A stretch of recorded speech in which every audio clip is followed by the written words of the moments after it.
बहुत सी वजूहात हैं, एक वजह नहीं है। बहुत सी वजूहात हैं तलाक की। एक तो बच्चियों को पहले शुरू से ही समझाया जाता था, उनको बताया जाता था बेटे अभी तो इस घर में तुम ये मर्जियां कर रही हो, अभी तो तुम इस तरह कर रही हो, लेकिन आगे जाके तुम्हें हर काम करना पड़ेगा। आपके घर के एंसेस्टर्स जो होते हैं, आप उनकी बातें सुन रहे होते हैं, आपके कानों में जा रही होती हैं। आपको पता होता है कि हमारे घर के उसूल, वैल्यूज़ क्या हैं, नॉर्म्स क्या है। ये बच्चा जब शुरू से पैदा होता है वो देख रहा होता है माहौल, वो सुन रहा होता है सारी बातें, वो सुन रहा होता है हमारी नानियाँ दादियों ने कैसे वक्त गुजारे। हमारी माँ हमारे सामने एक मिसाल है। हमने क्या जॉब नहीं की? हम क्या ऐसे ही इस तरह फजूल में हमने बच्चे पैदा करके रोडों पे फेंक दिए थे? घर में रखे थे ना। पहला सवाल मिसेस खान आपसे करना चाहूँगी, आपको क्या लगता है क्या वजह है कि पाकिस्तान में ये जो तलाक की शरह है उसमें इजाफा होता जा रहा है? देखें, ये तो बहुत सी वजूहात हैं, एक वजह नहीं है। बहुत सी वजूहात हैं तलाक की। एक तो बच्चियों को पहले शुरू से ही समझाया जाता था, उनको बताया जाता था बेटे अभी तो इस घर में तुम ये मर्जियां कर रही हो, अभी तो तुम इस तरह कर रही हो, लेकिन आगे जाके तुम्हें हर काम करना पड़ेगा।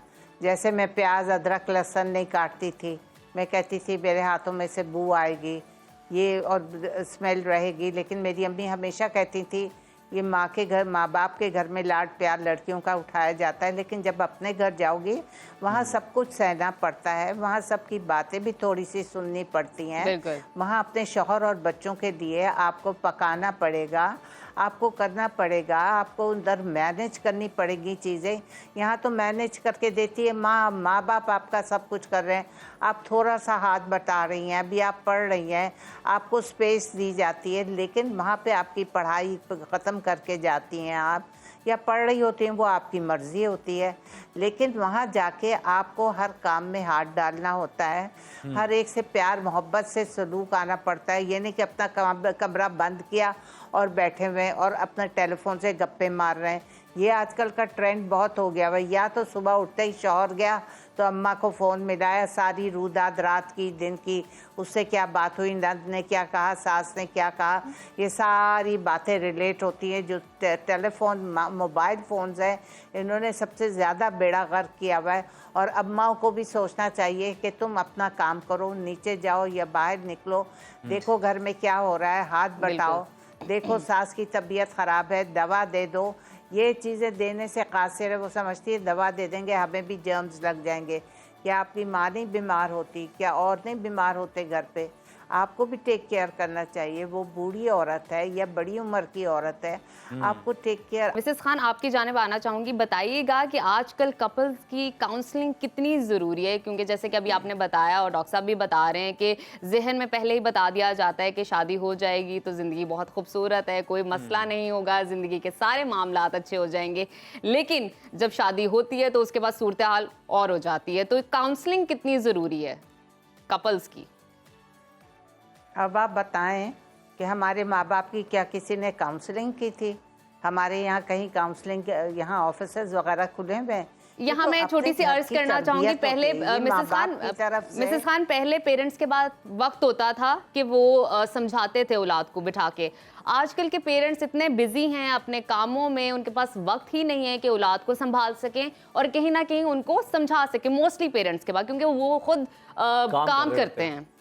तो उस सूरत हाल में काउंसलिंग बनती है? बेशक बेशक बेशक। देखें जी, आपके घर के एंसेस्टर्स जो होते हैं, आप उनकी बातें सुन रहे होते हैं, आपके कानों में जा रही होती हैं, आपको पता होता है कि हमारे घर के उसूल, वैल्यूज़ क्या हैं, नॉर्म्स क्या है। ये बच्चा जब शुरू से पैदा होता है वो देख रहा होता है माहौल, वो सुन रहा होता है सारी बातें, वो सुन रहा होता है हमारी नानियाँ दादियों ने कैसे वक्त गुजारे। हमारी माँ हमारे सामने एक मिसाल है। हमने क्या जॉब नहीं की? हम क्या ऐसे ही इस तरह फजूल में हमने बच्चे पैदा करके रोडों पे फेंक दिए थे? घर में रखे थे ना। घर में उनको हम जॉब भी करते थे, टाइम भी देते थे, खाना भी बनाते थे। रोटी बाज़ार से मंगा ली, टाइम हुआ तो बना ली, ये सब फजूल की बातें हैं कि माएँ काम कर रही हैं तो कुछ नहीं। माएँ बहुत टाइम दे सकती हैं, टाइम मैनेजमेंट करना चाहिए। बिल्कुल। टाइम को मैनेज किस तरह करते हैं। सुबह बच्चे जाते हैं, माएँ भी चली जाती हैं, शाम को बच्चे आते हैं ट्यूशन पर से पढ़ के तो माएँ भी आ जाती हैं। साथ में अब बैठते नहीं, अब तो एक तो वो बाहर से खाना मंगा लेते हैं, अलग अलग कमरों में बैठ जाते हैं। सबसे बड़ी मुसीबत तो ये हो गई है। एक तो ये है कि सब बैठते थे और मिसेस अच्छी खान, बुरी खाने की बात मेज पे माँ-बाप बैठ भी उस वक्त जाएं खाने तो के हर वक्त कोई भी अपने बिठाते थे। मोबाइल की स्क्रीन में गुम नजर आता है। एक थप्पड़ लगा के शुरू से रख देना बच्चों को।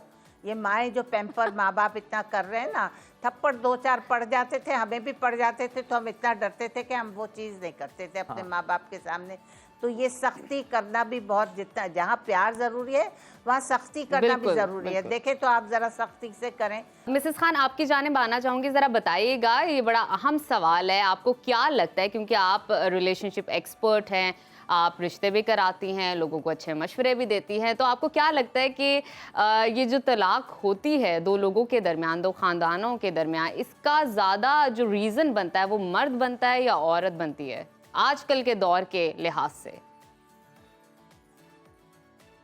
लड़की की ज़्यादातर माँ बनती है, क्योंकि लड़की जो है वो सारी डिटेल्स के आपको ज़रूरी होती है अपने घर की बातें अपनी माँ तक पहुँचाना। बहुत सी बातें होती हैं जो लड़कियाँ सब्र करती हैं और दिलों में रखती हैं, और माँ बाप को ना बताओ, माँ को ना बताओ कि वो परेशान हो, दुखी हो। थोड़ा सा सहना सीखो कि हमारे माँ बाप ने नहीं सही चीज़ें, बहुत बड़ी बातें सही हैं, बड़े बड़े ख़ानदानों को पाला है, बड़ी बड़ी 25-25 रोटियां बना के खिलाई हैं। आजकल तो वो माहौल नहीं है कि हाँ भाई देवरानी की बच्चों के भी पकाओ, तो नंद कोई तलाक याफ्ता आई हुई है या बाहर से आई हुई है, वो बैठी हुई है, उसका ठीक है भी पकाओ। मिसेस तारिक, आपने बिल्कुल दुरुस्त फरमाया।